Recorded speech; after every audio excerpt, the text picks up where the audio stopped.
So today we're going to be talking about the social information processing theory, or as everyone knows it as, is the SIP theory. And we're going to be covering it with myself, Lynn, and my fellow group mates, Harry and Dylan, for today. So the overview of these slides is going to be covering the big idea, the online versus face-to-face, like the interactions that we have with each other, two main features of the communication, verbal cues of affinity replacing nonverbal cues, the hyperpersonal model, the warranting value of information that we get from these, SIP and the hyperpersonal model outside of the main lab, and review of theories and concepts that come from the SIP theory. So the main idea is the whole big idea of the SIP theory is its chief claim is that people can build interpersonal relationships despite limitations imposed by mediated channels. So what this means is that video games, Snapchat, Facebook Messenger, like all these kinds of social media apps, they can help build relationships through these channels, even though it's going to be a little bit slower due to the SIP theory that Walther has stated. And what SIP does, it addresses any form of mediated communications that limits the nonverbal cues that people can express, being through text-only platforms and audio-only platforms that we have used, being iMessage, Snapchat, all those kind of social media apps. So with online versus face-to-face is going to be as our theme of our presentation is going to be based around water, mainly because we're using a sip versus a gulp. With face-to-face, you're getting more of a gulp of water when you're talking to someone. You're getting more of social and nonverbal data consuming when you're actually talking to this person. And when it's more of an online interaction, you're getting more of a sip. You're going through a straw. That is all it's going to be. So because you're not retaining as much from people getting through online versus if you're actually talking to them face to face, as you can see from our graph that we have put onto this slide. And then with this, there are going to be some cues that are filtered out. And some of the norms of these interactions wouldn't be very clear if you were to do it online versus in person. And something that comes from this, it's called flaming. It's when you're talking with someone on you sometimes you'll probably see them through YouTube comments, Twitter comments, news comments, or even if you're a video gamer like myself, you will see these flamings or toxic culture, and it creates a very toxic climate for relationship growth and just trying to create those interpersonal relationships with other people. So there's going to be two main features that come with online communication. One of these is going to be verbal cues. And with verbal cues, you're looking at cue substitution and information transition.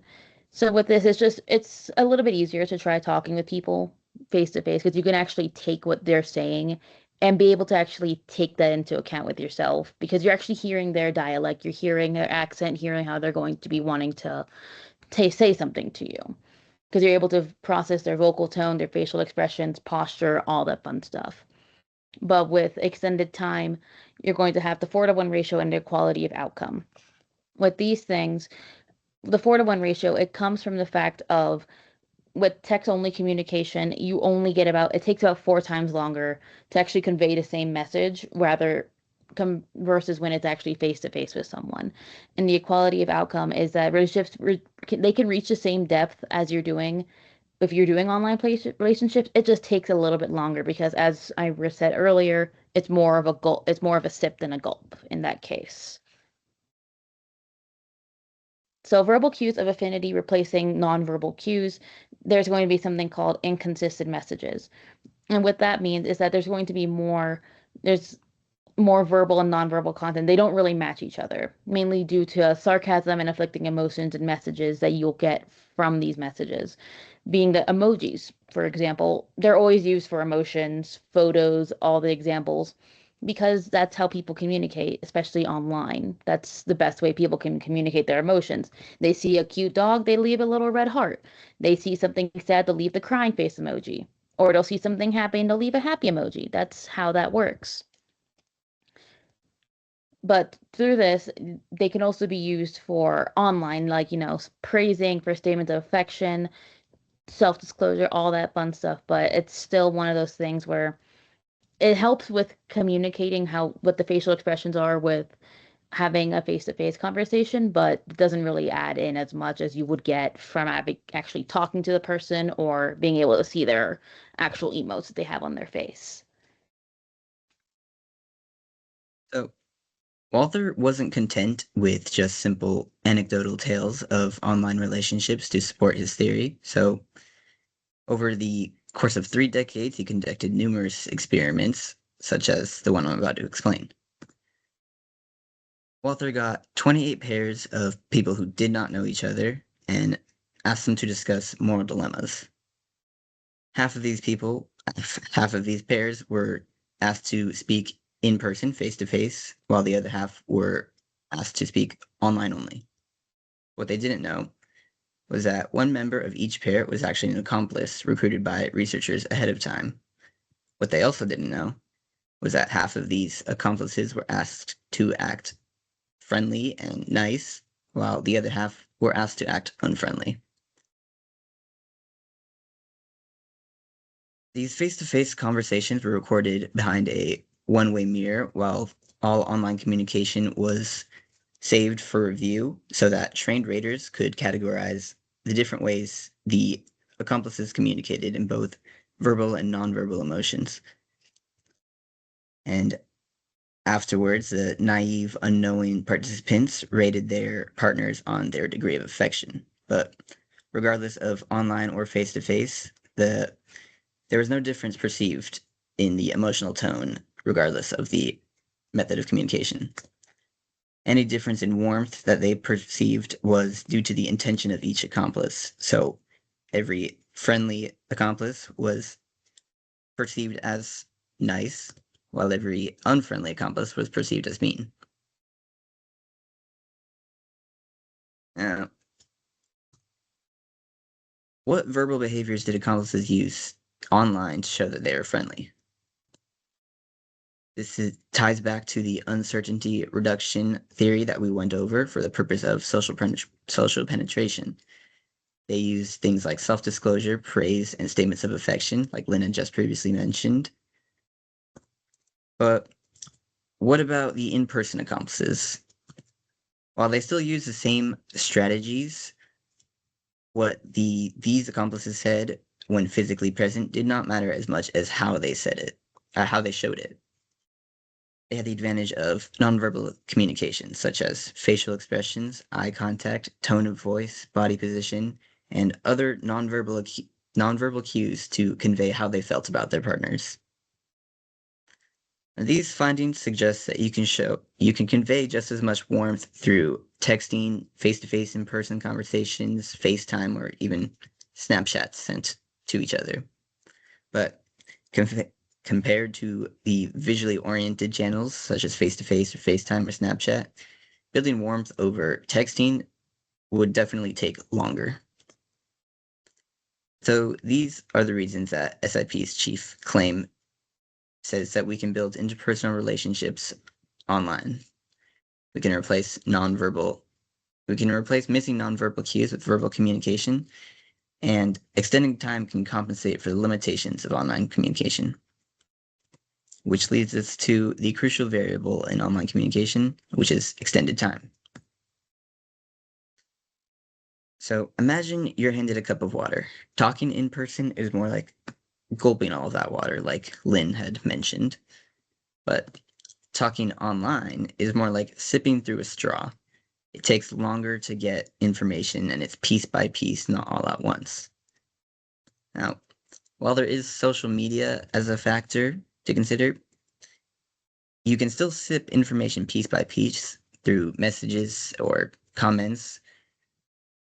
The visual information you get from posts makes it a little bit quicker, so it's more like sipping out of a boba straw. It's not as fast as gulping from face to face, but it's quicker than regular online communication.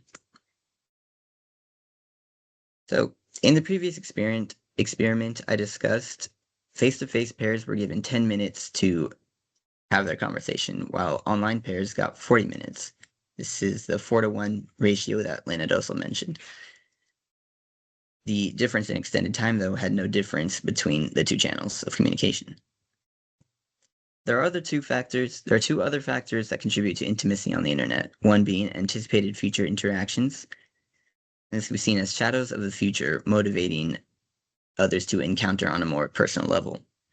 For example, our team A, for this presentation, had started communicating on a more relational level leading up to our meetings, which made our general relationships more personal to make future interactions easier.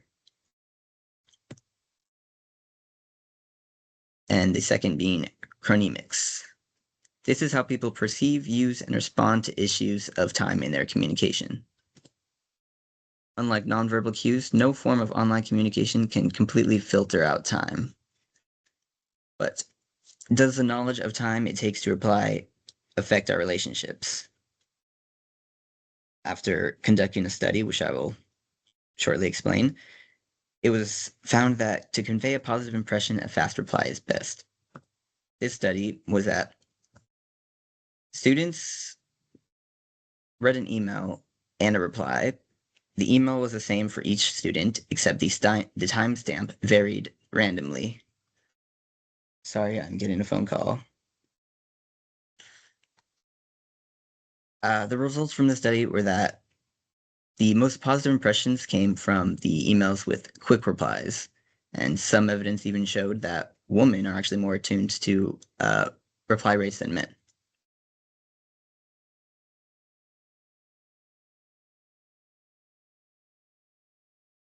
All right.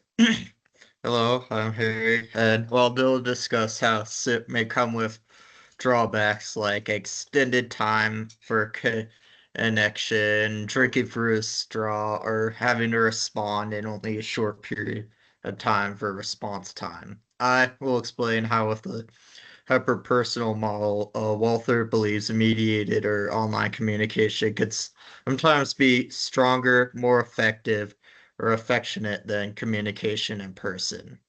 Analogy I like to show that represents this is a quote or theme from Ready Player One, where it talks about how people in the game are not how they look in real life, like Wade himself here. He doesn't have an overly thin complexion, white hair, or big blue eyes.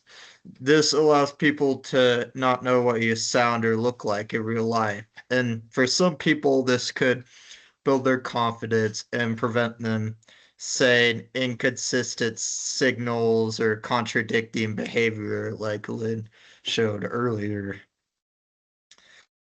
This is the idea that the sender of the message alters the idea of who they are to the receiver in selective self-presentation. The receiver can over-attribute similarities to the sender by interpreting parts of their message as they want it to be than what it might actually be. For example, the book uses Tinder a lot to show this concept, and it might be they actually believe the guy has a six-pack.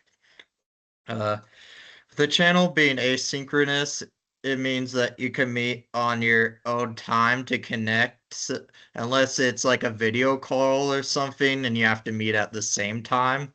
So you'll just respond when you have time. And then that allows you to edit your responses in advance to get the message and goal you mean across and have your get your thoughts collected instead of doing it all in the moment in person. This could avoid conflict and misunderstanding. The receiver believes you and responds back to the sender well. It all worked great. But if not, the receiver could take that negative feedback to improve for future receivers of their message.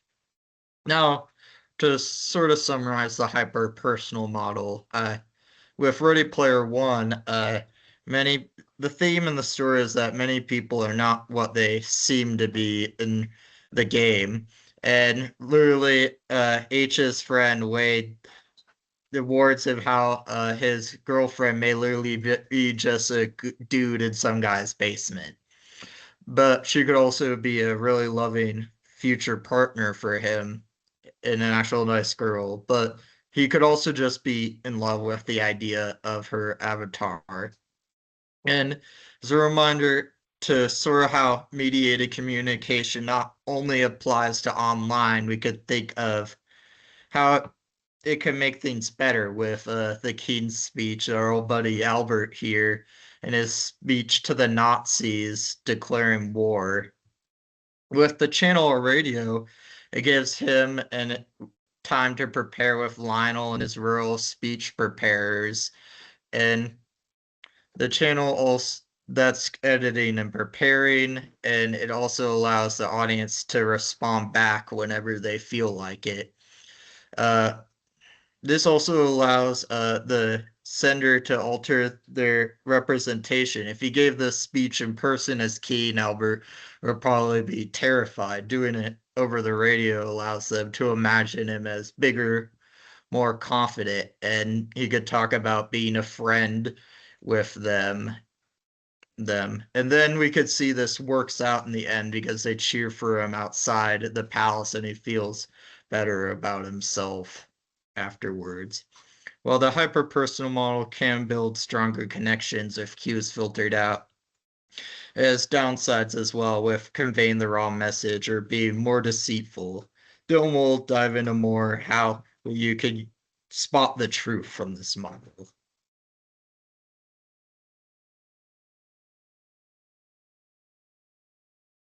So like Harry said, spotting the truth can be a little bit tricky when it comes to the warranting value of information.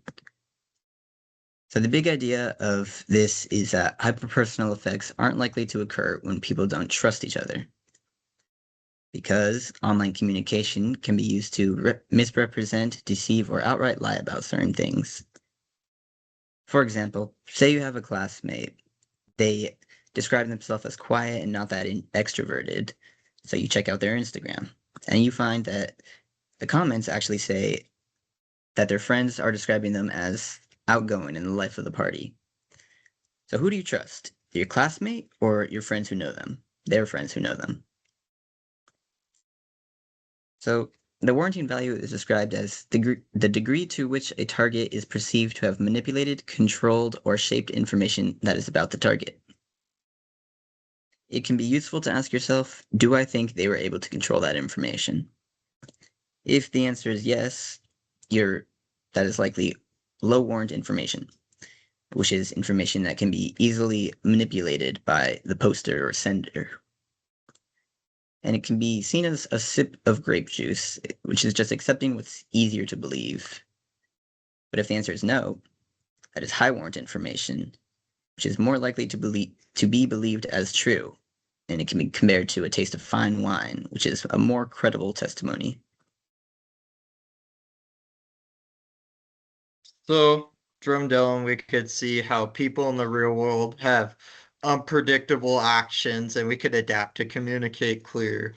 Communication has evolved from Walther's experiments since the early 90s when he developed his theory.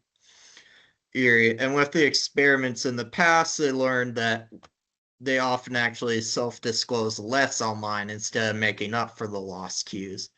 But a factor they hadn't considered was that nowadays people use many different types of channels to communicate.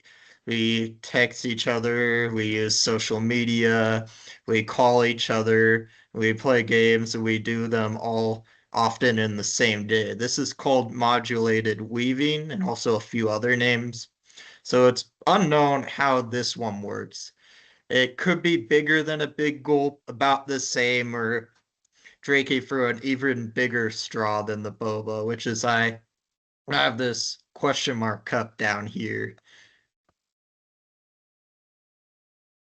To recap sort of how the theory works altogether, SIP, the main idea is that we could build meaningful relationships with connection and creative verbal expressions through time. Sometimes, perhaps through less time and ways better than in person. But either way, there is some type of trade-off that is negative and positive of aspects.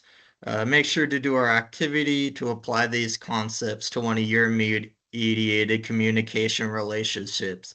And hopefully you could see how Sip and Walter's theories are still very relevant today with our online culture, and especially with a class like this one online. And everyone has a different way they communicate, that is, better gulping hyper personally or drinking mediated for a straw. Thank you.